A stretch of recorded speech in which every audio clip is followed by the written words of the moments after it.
Human sa sunod-sunod nga rollback sa presyo sa produktong petrolyo. Sa miagi mga semana, gipaabot nga mabatyagan na usab sa mga motorista ang big time increase sa presyo nini. Sunod semana, matod sa Department of Energy Oil Industry Management Bureau Director 3, Rodila Romero, nga Mosaka ang domestic pump price sa petroleum products karong Martes. Tumulusad sa paglihok sa presyo sa merkado sa kalibutan. Gibana-bana ang gasolina Mosaka ang presyo gikan sa 60 sentimos ngadto na sa 85 sentimos matag litro. 1.45 ngadto sa 1.70 usab ang matag litro komento sa diesel.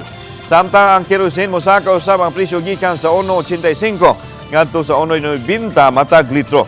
Pipila sa gitumbok nga hinungdan ang pagsaka sa presyo mao usab ang pag-us-us sa inventaryo sa krudo.